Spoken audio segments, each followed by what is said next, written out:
Hello. Hello. I can't actually see you, but how fabulous. You all look very wonderful, so thank you for coming. Right, what have you come to? Now, I know some of you I've seen before, some are new, so very quickly I will just explain. It's the Bavard Bar, which comes from the French, means chatty, so it's literally the chatty bar. And I've nicked it from a club that's been going in Brighton for several years, and one of our speakers tonight has spoken at that club. It's the Catalyst Club. I've spoken there over the years as well. Sort of like TED Talks, sort of like Moth, sort of like many of these talking events, 5x15, Pechakucha. But it's a sort of blend. So essentially, 3 speakers will share their passions for about 15 minutes each. And after each of the talks, we can interact and ask questions and discuss. And then there's a break, so there'll be 2 breaks for drinking. And you can drink and do stuff up here. So that's all fine and good. So it's like a little club, which is nice, and that's what it's sort of becoming. But one of the things with the Bavard Bar, similar to the Catalyst Club, is that I don't reveal who's speaking or the subjects before the night. I mean, sometimes I might tease out some of the subjects, and sometimes I might reveal the speakers. But I've kept it all very, very secret tonight, and I'm going to keep it a little bit more secret for just a few more minutes. Because what I want to do is just quickly share with you some. It was Halloween, wasn't it, a couple of days ago, I think. My daughter had a party, trashed the house, that was good.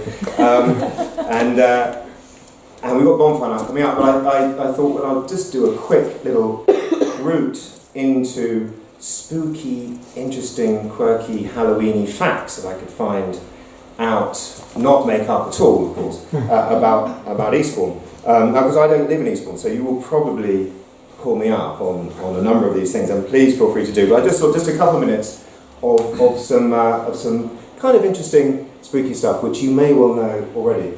So that chap, do any of you Alistair Crowley? Alistair Crowley, indeed. And of course did you know this? He was here, I think he was born about 1875, died 1947 in Hastings, is where he died. But he did spend some time in Eastbourne. Around about the late 1890s he was in Eastbourne. I think he did some chemistry courses at Eastbourne College, apparently, who knew. But not only was he a famous occultist, he was also, well, perhaps a less famous, but a mountaineer. And I use that term a little bit loosely, but what he did in, I think it was 1897, is he was in Eastbourne, and there was, I don't know, do you know the Devil's Chimney that is below Beachy Head? It was a rock that sort of pointed up like a chimney, and it was directly below Beachy Head, on the beach there. So he climbed it, being a mountaineer, but he got stuck when he got to the, he didn't even get to the top actually. He got stuck and he had to be rescued. And when he was rescued, the rescuers took the piss out of him. And this is a true story, I haven't made this one up. They took the piss out of him, and what they did, well, what he did as a result of them taking the piss out of him, is he put a curse on Eastbourne. Did you know this? Did you know your town is cursed? Well, there you are. I'll give you the curse. I wrote it down. Makes good sense though, doesn't it? This all comes from Wikipedia, of course, so it's absolutely true. He cursed Eastbourne. He said, "When the Devil's Chimney collapses, all hell, fire and brimstone will befall the town of Eastbourne." And of course, you'll all know that the Devil's Chimney collapsed in 2001. So I don't quite know how we're all here, but we've survived the hellfire and brimstone. Well, in fact, what happened was... The place burned down. Well, it did. Yes, it did. Not 2001 though, but it's a slow curse. It's a slow burn curse. Well, what they did to allay the fears of the locals, I don't know who got them in, but they got in some local witches, and they had a coven or something on the beach, and they sorted the curse out. So that's why we're all fine. So there you go. Anyway, that's a true story apparently. Oh, there you go. I should show you that. That's the Devil's Chimney. So that's Beachy Head, and there's the Devil's Chimney. There you go. Maybe I should have done this preparation a little bit earlier than this afternoon. Was that pre-collapse or was it? That's pre-collapse. It's not very impressive, is it? It's not. No, it's not particularly, is it? No, when he got stuck, I don't know why he got stuck. dentist. So he didn't make it. So that's Crowley's curse. But how about this? Any of you recognise that? It's on Seaside Road. Yeah? Did you know that's haunted? Do you buy your baked goods from there? Will you after I tell you this tale? It's not a particularly scary tale, to be honest. I could embellish it and make it more scary, but I won't. It's haunted by the ghost of a former witch. It's about as much as I know, except that apparently she once sold lobsters from the front door of the shop. So there you go. She died. I don't know if she died as a result of selling lobsters or who knows. But it is, and I think the present owners talk about sort of strange happenings in there, door slamming, etc. Usual stuff when it comes to ghosts. So there you go, the old bakery. How about that? You must all know that. The Fair's Lamb Inn, which is a lovely drinking spot. Well, it's having done a little bit of research on this. That's really Wikipedia, but it's a small bit. It is amazing any of us can ever get in there because that place is chock full of ghosts. I mean, literally, I have written them down. So there is, I don't know what this means, but there's a white lady ghost. That was how it was described.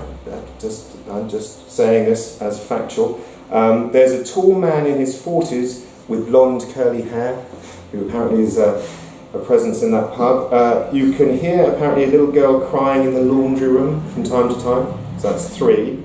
There are 2 prostitutes who apparently are regularly seen in there from the time when the Lamb Inn was a brothel some years ago.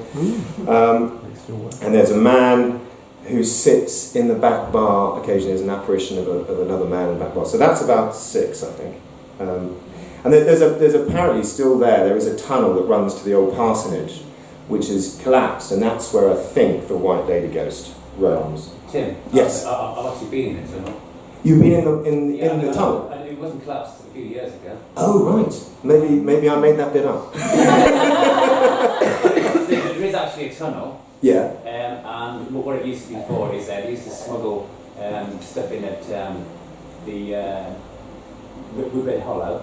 Oh, okay. Years ago. Yeah. It's not too frequent. Yeah. But, and they used to, every time the customs officers came, they used to smuggle the illegal stuff through the tunnel and store it on the other side of the road. And then when the customs officers had gone, they bring it all back under the tunnel and sell it again. Fantastic. Yeah, so it does exist. See, I've made none of this up. And the ghost, did you see the ghost? I did, yeah. Verification, there you go. So, thank you for that, Pex. Verifying my tale. Brilliant. Oh, so can anyone go and look in that tunnel, or do you have to have special? No, I know the chap that lives on the other side, where the tunnel goes into his house. Oh, the other side, that sounds mysterious. Yeah. Brilliant. So I didn't go to the land side, I went to the other side. The other side, okay. Yeah. Oh, fabulous. So, very haunted pub.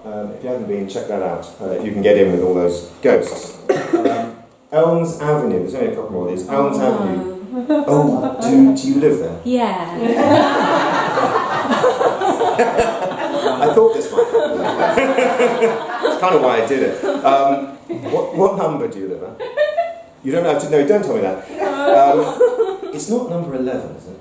No. Phew. Okay, there you go. I can tell. Far from there. Is it not? Okay. Well, this is kind of it's quite a sweet tale actually, because if you like scary ghost stories. In the late 90s, a lady came down to buy, or was interested in buying the house, so she viewed it with a local agent, and a chap who said nothing throughout the viewing. This is the late 90s. And he just followed them round, and he had a long black overcoat and a black Homburg hat on throughout the viewing, said nothing. Anyway, she loved the house, so it was perfect for her family, so they bought it and moved in, and for the 8 years they lived there, there was a lot of comings and goings and slammings and funny things happening. They were a bit freaked out, so in the end they sold the house and moved away. Later she was watching a black and white movie and saw a chap sat on a chair in this movie, dressed in a black overcoat, a black Homburg hat, and said to her husband, "That was the chap who showed me around the house." So they did some research. It was a chap called Sandy Powell, who, and I don't know if you know this, used to be known as Mr. Eastbourne. Yeah. Oh, you do know? There's a plaque on number 11 Well, it was his house. And he was Mr. Eastbourne. He was famously known as Mr. Eastbourne because he was an entertainer on the pier, etc., etc. And so she figured it was him who had escorted her around the house when they bought it. So there you go. Yet another true story, if you believe anything that I'm saying. Which frankly I probably wouldn't. Right, so let's check the time. Good. One more little thing, and then we will move on. I'll do the big reveal of the speakers, and we'll move on to the evening. Right, yes. So then I thought I'd pull all this together and give you some more interesting facts. What I did is I suddenly thought, your dialing code is 01323. Wow, there you are. Look, 13.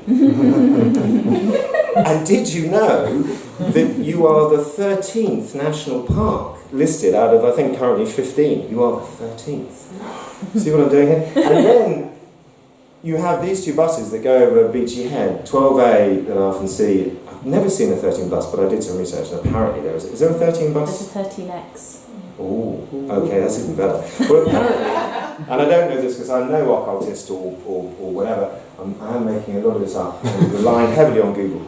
But 12 and 13 are apparently numbers that are quite synonymous and interesting to those who like those sorts of witchy, occulty things, which many people do. So I think I've, with that last slide, established conclusively that all those stories are true. And I'll leave you with that. Good. So we will sort of begin. I'll just do one more thing before I do the big reveal, and that is that there are three fantastic speakers here tonight, and you're going to hear some wonderful, wonderful stories. Yes, I'll come to that in a second. But we have two breaks. I say but, no but, and we have two breaks. And at the start, or just before the second speaker takes the mic, and just before the third speaker takes the mic, I thought as a little bit of fun, we have a wild card stop. There's absolutely no compulsion on anybody to do it. This is about people coming along and listening to stories. They can share them if they want to, but they tell me in advance, and so I arrange that. But just as a bit of fun, if anybody wants to, I will put on the slides 6 photos, 6 random images that I sourced earlier, and they'll move on after 10 seconds to the next image. So it's a minute, essentially, of talking potentially nonsense to 6 unseen images for 1 minute. So it's a little bit of fun. It's just wildcard. Absolutely, you do not have to do it. It's only if someone wants to. Interestingly, our third speaker tonight did this KP Light. I call it the KP Light Challenge, sort of a mix of a night called Pecha Kucha that they do around the world. And the speaker sees the slides, and it's 20 seconds a slide, and there's 20 of them, so it's a much longer thing, but this is a sort of play on that. But our third speaker tonight took the KP Light Challenge on the first ever night that I introduced it here, and was superb. And then said to me afterwards that he'd like to give a talk, and I was, well, absolutely. So anyway, I'll leave that with you. There'll be 2 options. It'll happen twice if you want to, just before the second speaker and just before the third speaker. And the images are different for each one. So it's a bit of fun, but as I say, there's no compulsion to do it at all. But I will now give you the big reveal as to who we have in store for us tonight. So first up, we have fabulous Dr. Joanne Bichon, who's sitting, I think, towards the back. And Joanne has a PhD, I think I'm right, Joanne, in toilets, is that right? Yes. Yes, fabulous. So Joanne, and I've heard Joanne give this talk before, it's a brilliant talk. Because I do this Bavard Bar in St Leonard's as well on the third Wednesday of the night in St Leonard's. And Joanne's got a PhD in toilets and gives a fascinating insight into the world of toiletry. Well, toilets, public conveniences essentially, but I won't say any more than that. I will let Joanne regale us with things that you would not know in the world of toilets. So we'll hear from Joanne shortly. Then there'll be a break, KP Light if you want to, and then we'll be hearing from Jim Hunt, who sits over here, and Jim is an archaeologist, and he's going to tell us about the hard-knot Roman fort in Cumbria. Is that, I think I'm right on that, Jim, got that right? About that right? Yeah. Perfect. Lovely. So I'm really looking forward to that, because I shared with Jim earlier, I often go up to the lakes, stay in a pub called the Woolpack Inn, which is about 3 minutes from that fort, and I've never been to that fort. So that is a big stay on my... A shame. Yes. big stain on my Roman fort pants. And finally, we'll hear, and I've obviously built him up hugely, but he deserves it. So we'll hear from Ken McCreel, who gave the first KP Light challenge, And Ken, I think I'm right in saying, is a historian, and he's going to talk to us about the Spartan Mirage. Have I got that right? Yeah. So I won't say any more about that. At the very end, so Ken will be our final speaker. So that's the format, that's the running order. I shall hand over to Joanne. As Joanne comes up here, I have to then get the slides ready for you, Joanne. Is that okay? Yeah, sure. Fab.